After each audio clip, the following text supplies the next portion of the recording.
Jason, I think we should part ways. Why? Why would you say that? It's hard for me, always being asked when we're going to have kids. I was deeply shocked when my beloved wife suggested divorce. But maybe it's understandable that Kimberly feels this way. My name is Jason. I'm a 37-year-old married man. My family has run a tailor shop for generations, and as the eldest son, it was agreed that I would take over. Currently, I'm in charge of a branch, gaining experience and working as the manager. I took great pride in the long-standing brand and history of our tailor shop and constantly pushed myself to be a worthy successor. Kimberly was always there, supporting me. Thank you for shopping with us. We look forward to seeing you again. Kimberly maintained her dignity and cheerful customer service and sent her guests on their way. Seeing her work so efficiently in her elegant dress always received high praise from our clients. Thanks to Kimberly working alongside me, my branch attracted many customers. Hey, that customer earlier bought a whole dress set. Your recommendations must have been spot on, Kimberly. Well, if our customers are going to wear our dresses, we should make sure they get ones that suit them best, right? Saying this, Kimberly gave me a refreshing smile. Working together like this, I often thought how glad I was to have married her. This year marks our 4th anniversary, and our relationship is still going strong. However, to be honest, my parents weren't thrilled about me marrying Kimberly. Oh, what on earth did you choose 31-year-old Kimberly as your bride? With our families standing, you could have had so many suitable arranged dates. When I decided to marry Kimberly, my mom dramatically sighed and said that to me. Before I met Kimberly, I had no experience in dating women, and people around me were worried about me. Out of concern, my parents often suggested arranged dates, but I just wasn't interested. I believed that one should marry not based on family background or conditions, but someone they truly love. Although I lacked experience in relationships, I wanted to choose my life partner on my own and make her happy. I want to choose my life partner and make them happy. Back in the day, I met Kimberly at a traditional dress workshop. Kimberly, with her charming smile, gracefully dressed a mannequin. Turns out, Kimberly had learned how to wear traditional dresses during her training. Being shy, I didn't want to miss this chance and approached Kimberly right away. After dating for a year, we get married. For me, the fact that Kimberly could wear a traditional dress was impressive, but my parents seemed to think differently. Isn't Kimberly just of average background and in her 30s? Do you really think she can bear our air? Yes, Jason. Why did you choose her? Even if you have kids, she'll be over 35 at her first childbirth. I have so many concerns. They complained a lot about this to me. But their thinking was quite old-fashioned. Kimberly was a calm and refined lady who elegantly wore traditional dresses. And aren't there many women these days who give birth in their 30s? Despite my parents' objections, I decided to have a wedding with the woman I loved, Kimberly. On that day, Kimberly looked truly beautiful in her pure white dress and bright red lipstick. I had a feeling I'd never forget this wonderful day as I solemnly sipped from the ceremonial cups. Even after 4 years of marriage, we don't have children, but I never saw it as a big issue. We were about to start fertility treatments soon, and I was determined to stay positive. Currently, we don't live with my parents, and I tried to keep Kimberly away from family stress. I wanted to protect her in my own way. But one day, Kimberly, with a sad look, suddenly said to me, "Jason, let's break up." Panicking, I asked, "Why?" With a downcast face, Kimberly calmly expressed her feelings. "I'm tired of constantly being asked about when we're having children. You shouldn't care about what others say. We're about to start fertility treatments, and we can go at our own pace. I'm sorry, I can't take it anymore. I guess I wasn't meant to marry into a good family. Please, let's separate." Interrupting me, Kimberly pleaded with tears in her eyes, If this was Kimberly's wish, then I suppose I had to accept it. The idea of my beloved wife wanting a divorce deeply shocked me. But maybe it was inevitable. Kimberly is serious-minded, and perhaps she felt more pressure than me to meet my parents' expectations. I believed I was considering Kimberly's feelings, but in the end, I was only satisfying myself. I didn't realize that Kimberly had been pushed to this extent until today.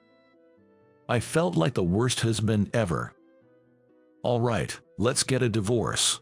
So, we began to prepare for our divorce.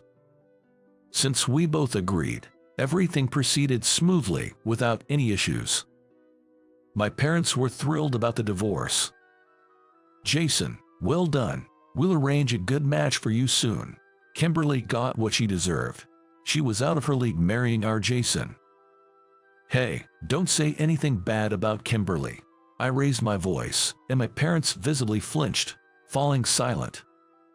Even though we were planning to part ways, I couldn't bear her being insulted like this. No matter if they're family, I can't forgive it. This divorce wasn't Kimberly's fault. I felt heavily that it was on me. So, Kimberly had finished packing, ready to move out at any moment. The divorce papers were ready, and after our final dinner together, we planned to submit them to the city office. Yes, just after our last dinner together tonight. I'll be heading to the hair salon before our dinner and might be a bit late getting to the restaurant. I'm sorry. It's fine. Don't worry about it. I responded calmly, going about my work for the day. From tomorrow, Kimberly wouldn't be at this branch. I bet the clients will really miss her. But what's decided is decided, and there's nothing to be done. Hiding my mounting sense of emptiness, I finished my work, changed into my suit, and headed to the upscale French restaurant where Kimberly and I were meeting. This restaurant was a renowned place, frequently featured in magazines and highly rated. Surely, we could make a wonderful memory there. But deep down, I truly didn't want to part ways. I thought of expressing my feelings to Kimberly one last time. Once seated, I ordered some wine first. When Kimberly would arrive, I thought we'd drink together. However, the agreed time passed, and there was no sign of Kimberly. I began to worry, sending her a message. Perhaps something had happened to her. However, all I got back was a terse message saying, "I can't make it after all." Reading this, I felt like I'd been stood up. This was unexpected. To be honest, it was a letdown. Does Kimberly really dislike me that much? Since I'd just been sitting at the table without ordering anything other than wine, I could feel the glances from other customers and waitstaff. It was probably obvious to everyone around that I'd been stood up. Darn it. Suddenly feeling reckless, I kept ordering more wine. I thought that by drinking a lot, I could drown out my sorrows. But truthfully, this only made me feel more empty. Staring into my wine glass, pondering my pathetic state, someone suddenly spoke to me. "Excuse me, are you Kimberly's husband by any chance?" When I looked up, there was a couple about my age. From their vibes, I guessed they were likely married.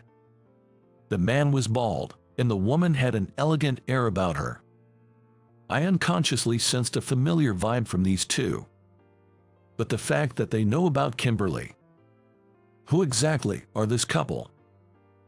Yes, I am Kimberly's husband. Have we met somewhere before? When I asked, the bald man opened his mouth. Apologies for not introducing myself earlier. My name is Bob. I serve as the assistant pastor at St. Andrew's Church. Hearing the name St. Andrew's, my eyes widened. That church was one of the largest in this region. The structure itself was grand, and it was a historically renowned church with a large congregation, famous for its prestige.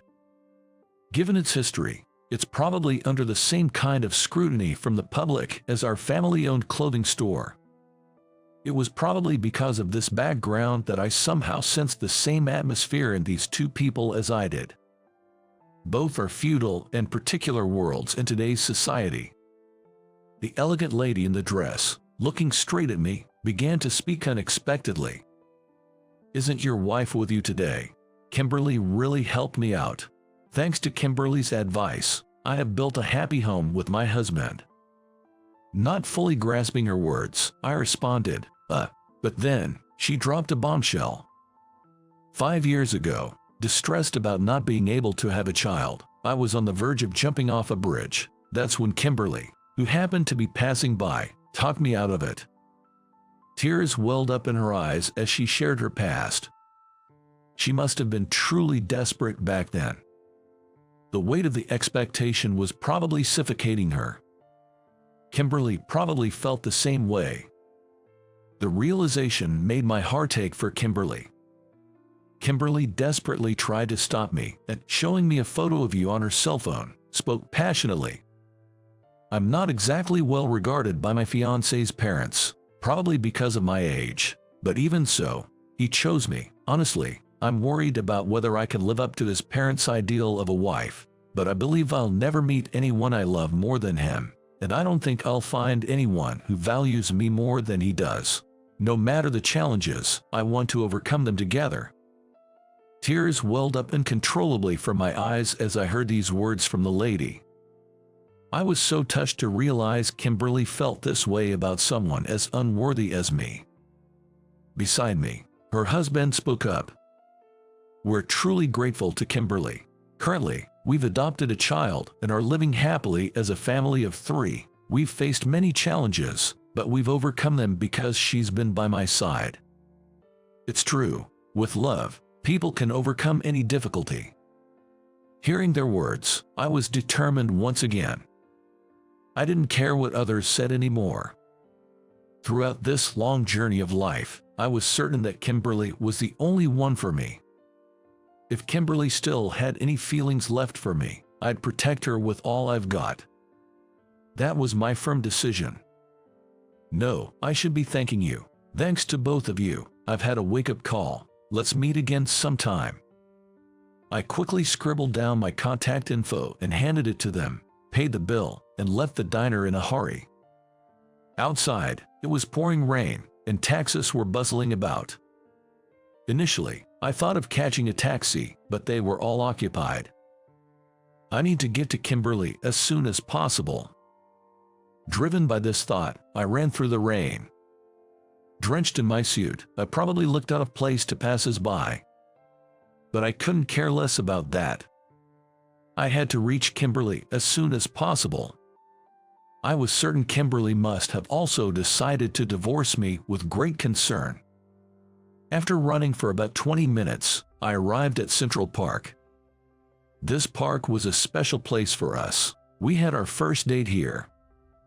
Gasping for breath, I looked around and searched for Kimberly. I had this intuition that she'd be here. And sure enough, my intuition was spot on. Kimberly stood there, soaked to the bone. "Kimberly." I called out her name and dashed towards her. She turned to me with a startled expression. Her eyes were swollen and red, making it obvious she had been crying. "You shouldn't be getting so wet. It's okay. After all, I can't have children." Tears streamed down Kimberly's face as she said this. She had apparently been to a gynecologist for a checkup before infertility treatments. The diagnosis was that her chances of conceiving were nearly impossible. Her distress reminded me of the wife I'd met earlier. "I truly love you, Jason. That's why I don't want to upset you. Maybe you should find someone more suitable for the family business. No one but you is right for me." I probably spoke louder than intended, catching both of us by surprise. But it was the truth. If you don't want to upset me, never leave me. Forget about family business and heirs. No matter what, I'll always protect you. There's no one else for me but you, Jason. As the rain continued to pour, we held each other tightly. Even though we were exposed to the cold, warmth radiated from where we touched. At that moment, We truly understood each other. I was determined never to let go of Kimberly again. So we decided not to get divorced and to start over as a married couple. Our parents complained, but we didn't care. The next head of the family will be me. Everyone will follow my way.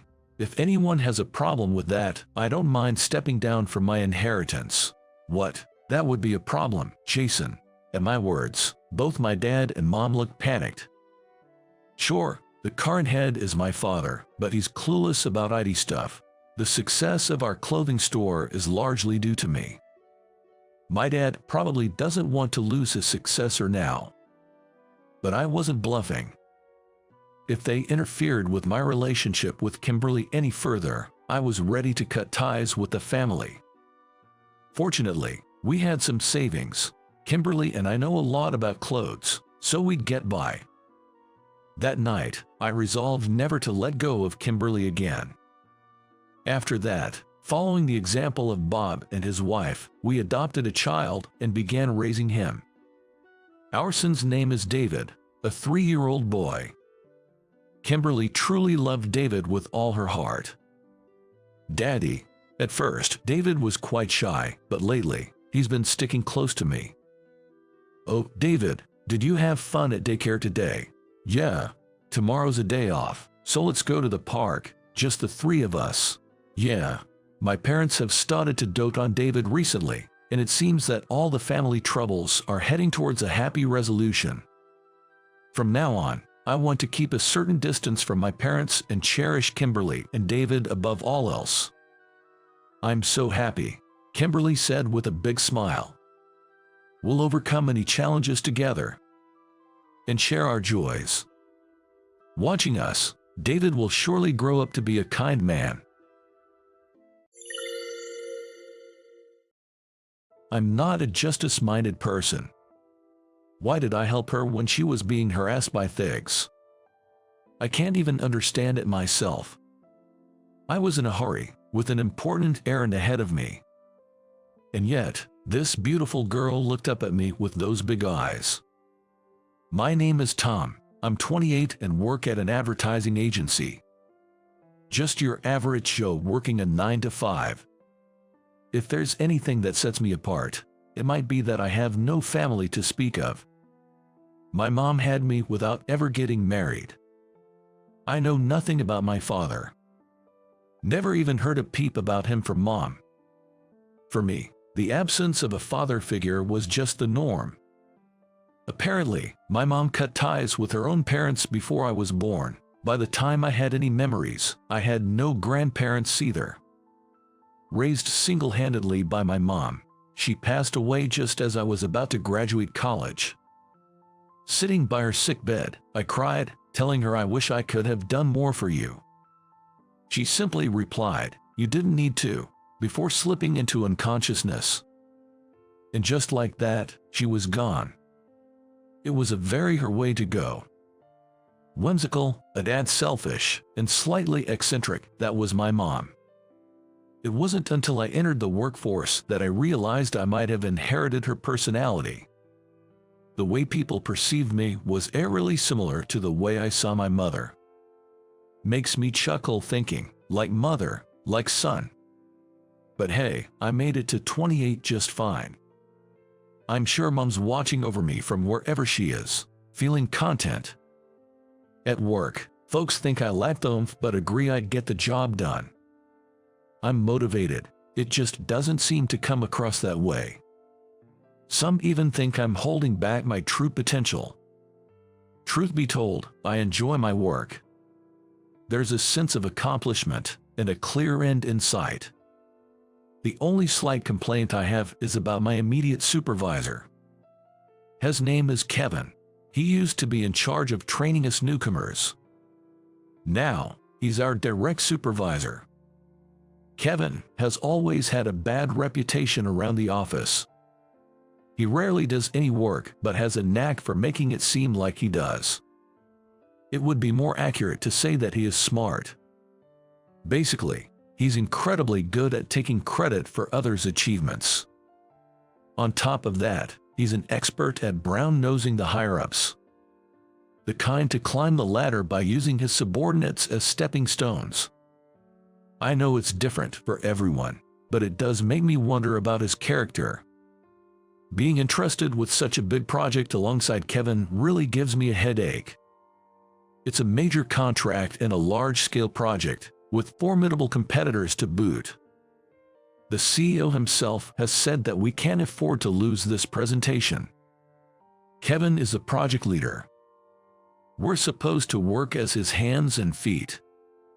I did all the work for the presentation's content and created all the documents. I believe that, together with the other staff, we've come up with the best we can. Kevin only gives us sarcasm and notices, but does nothing to help us. I even doubt he fully grasps the project's details.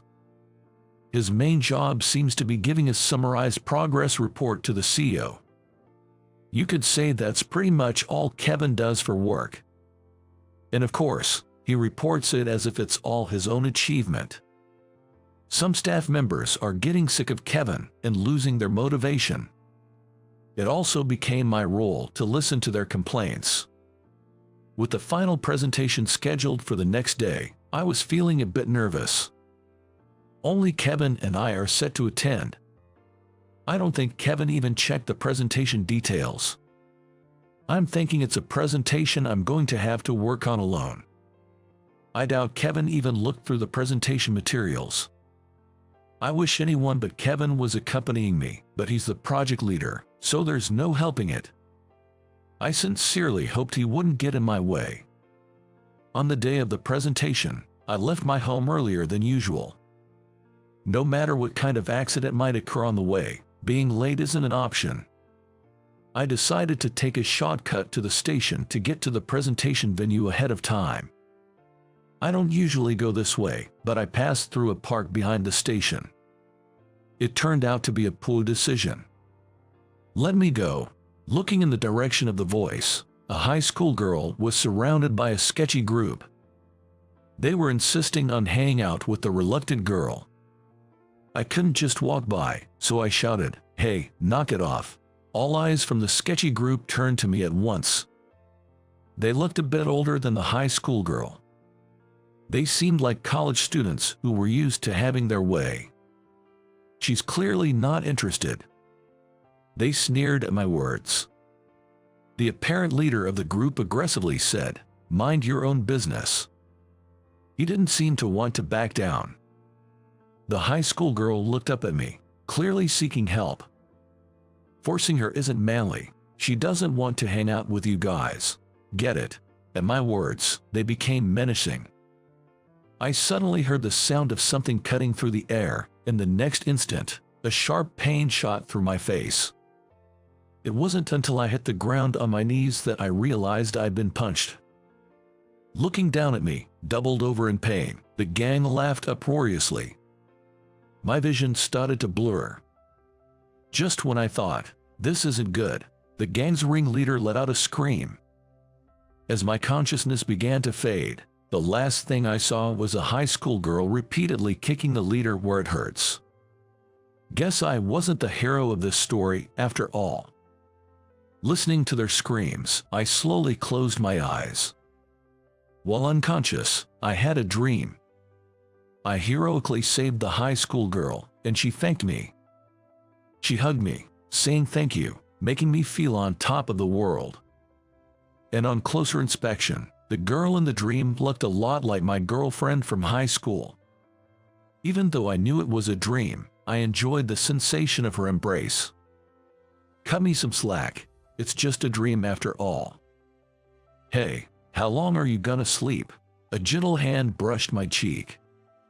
Just when I thought, what a great dream, I opened my eyes to see the high school girl looking at me with concern. Seeing her face, the first words out of my mouth were, "I'm sorry." She was far more beautiful than my high school girlfriend ever was. Jumping into a fight when you're clearly not a fighter, are you stupid or just too kind? She said with a mix of exasperation and amusement. Not exactly the thanks I was expecting. It kind of ticked me off. But thanks anyway, she said with a sweet smile. I was completely captivated by her smile. Whoa, and in the next instant, I shot up and checked my watch. I was over 30 minutes late for the presentation. Checking my phone, it was flooded with missed calls from Kevin and from the head office. Sorry, I gotta run. I grabbed my things and dashed towards the subway station. I could feel her eyes on my back, but I had bigger problems. Outside the client's building, I ran into Kevin. As soon as he saw my face, he swung at me. "This whole project is screwed because of you. What's your deal? Got into a fight and now you're late. Give me a break." He grabbed my collar and berated me. "I'm sorry, I got caught up in some trouble." Kevin, not having any of it, immediately called the CEO. He was reporting that the presentation had failed. And all because I was late. He plans to put all the blame on me. Of course, my being late is inexcusable. But Kevin is the project lead. Even if I wasn't there, it's expected he'd handle the presentation. There's no way Kevin, who hasn't even read the documents, can step in as a substitute presenter. He was probably bombarded with questions at the meeting. Seeing Kevin timidly report, I started to care less about what happens next. The thought of working under this guy for much longer paints a bleak future. By the time I was called into the CEO's office, my decision was already made. All the mistakes from this presentation lie on Tom. Ruining such an important presentation hurts me too. Seeing Kevin play the victim and rat me out to the CEO almost made me burst out laughing. The CEO just listened to Kevin silently. "Tom, any words in your defense?" "I'm sorry. I got caught up in a mess and was late for the crucial presentation. I'll take responsibility and resign." I could tell from the look of surprise on the CEO's face he wasn't expecting that. Making excuses won't change the outcome. I firmly placed my resignation letter on the desk. I didn't miss the smirk on Kevin's face. I bet he feels relieved with me gone. I was kind of really sick of it all. Everything no longer mattered. I didn't wait for the CEO's response. I just bowed and left his office. I quickly packed my personal belongings and left the workplace. As I was leaving, I looked up at the building of the company I had served for years and for some reason, thought of that high school girl. For the next 3 days after quitting, I just zoned out. I didn't even feel like going out until the swelling on my bruised face went down. The small photo of my mom in my room seemed to be smiling. She might be shaking her head at me from above. Or maybe she's laughing, thinking that's so like Tom. Either way, I needed a break. I kept reassuring myself of that. It was on that evening the CEO came to visit. I was eating some pasta when the doorbell rang. I was taken aback seeing the CEO at my doorstep. I had no idea why he would visit me. "I'd like to have a word. Is now a good time?" he asked in a calm tone, and I nodded. The room was a mess, but I managed to make some space for the CEO to sit. Meanwhile, he was staring at the small photo of my mom. Sir, please, have a seat here." There's only a cushion for him to sit on. I present a particularly flashy cushion to the CEO. But the CEO didn't move away from the mom's photo. Curiously, I look up at the CEO's face and am taken aback as if my breath was taken away. Without uttering a word, the CEO is just shedding tears. Seeing him quietly cry, I'm dumbstruck and forget to say anything. I have no idea how much time has passed. It turned out just as I thought. The CEO said, still captivated by the photo. To be precise, he's staring intently at a picture of my mom. "You know about my mom, don't you?" The CEO silently nods in response to my words. Seeing him cry this much in front of my mom's picture, I figured they must have been close. After the cancer was detected, it all happened so fast. It truly did. Maybe she was holding back from feeling sick, By the time I forcefully took her to the hospital, it was too late, and there was nothing I could do. Hearing about my mom's last moments, the CEO finally faced me. "I'm sorry for coming," and announced. "Your departure was so abrupt, it reminded me of her," the CEO said, looking once again at my mom's photo. "Excuse me if I'm mistaken, but don't you know my dad? If he knows so much about my mom, he must know about my dad too." That's what I thought when I asked the CEO. The CEO looks a bit troubled. I suspected he might know a secret related to my father.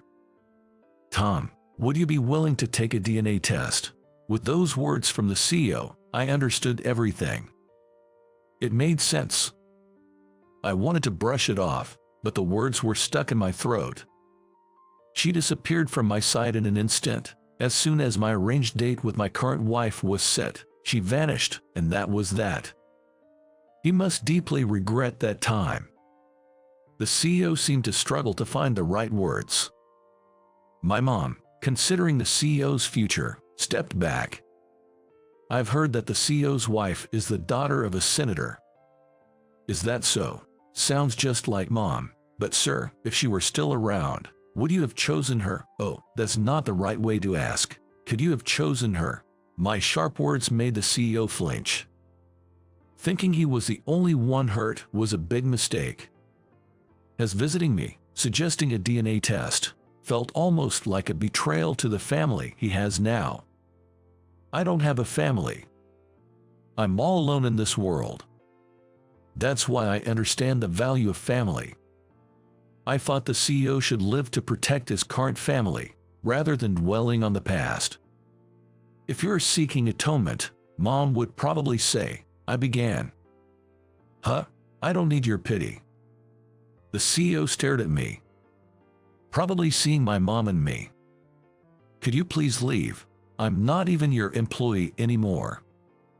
Pointing at the front door, the CEO seemed at a loss for words to say to me. He probably wasn't used to being outright rejected by someone. In the end, the CEO couldn't even say a word to me and just left through the front door. It was the first time I met my dad, but I didn't feel anything special. I'm not in for playing silly games. That night, my late mother appeared in my dreams after a long time. She was laughing so hard she was holding her stomach. It seemed she'd seen the way I sent the CEO packing. And she said, "Good job, son," praising me. Waking up with a tear of joy, I realized how fortunate I was to be her son. Mom and I are so much alike. The moment I got out of bed, there was a loud knock at the door that almost gave me a heart attack. Why would someone bang on the door when there's a doorbell? I cautiously approached the door to check. "Hey, I know you're there. Open up." I recognized that angry female voice from behind the door. It was the high school girl I met in the park. I opened the door fearfully. She looked like she was about to kick it in. "Dang, was just about to break it down," she said, lowering her foot that was raised to kick. I was trying to process why she was here. "I've got something to discuss, interim big bro," she said with a sly grin. I got the message and realized what she meant. Erwin, right. The CEO's daughter. She beamed and said, "Bingo," raising both her hands in a victory sign. Without waiting, she swiftly entered my apartment. She tossed her shoes from inside to the doorway. Such bad manners for a CEO's daughter.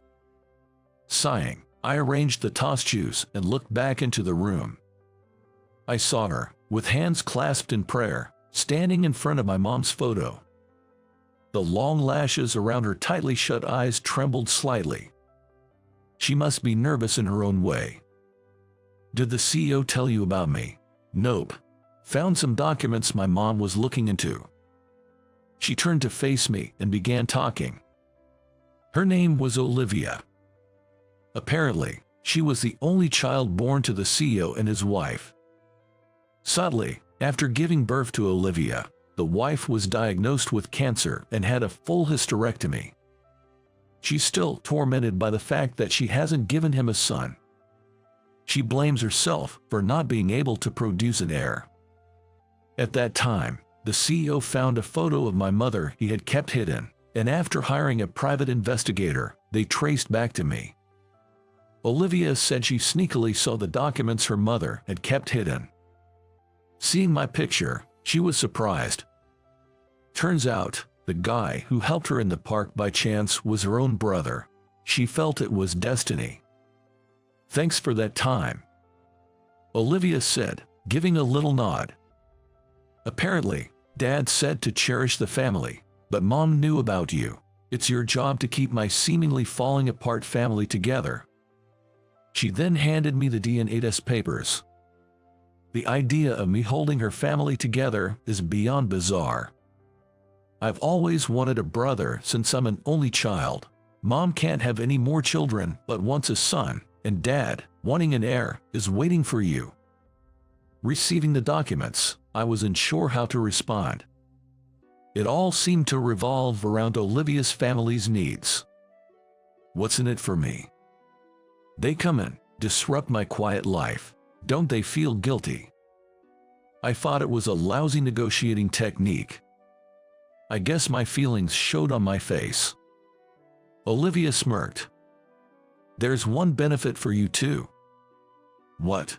"It doesn't seem beneficial to me at all. You get a cute little sister like me." Olivia made a peace sign and laughed, showing it right in front of my eyes. "Isn't it great? Both of us not being alone anymore." "I see." Olivia seems to be a better negotiator than I thought. She presented a pretty tempting offer. Moreover, she looked confident. She seemed to not even consider the possibility of being turned down. This seems like the time to give in. "All right, I give up. I'll take the test." Before I could finish, Olivia jumped onto me. Holding her soft, warm body, I panicked. It's been so long since I've had such close contact with anyone. It's overwhelming. "Whoa, hold on. I'm not confirmed as your brother yet. You'll get me caught." Trying to gently push Olivia away, she resisted, hugging tighter. In a very soft voice, she said, "Thank you. That CEO is one lucky man. Having such a thoughtful daughter. Plus, wanting a son too. Talk about luxury problems. But if it means I get a family, why not? If Olivia no longer has lonely nights by herself, then maybe my existence isn't in vain."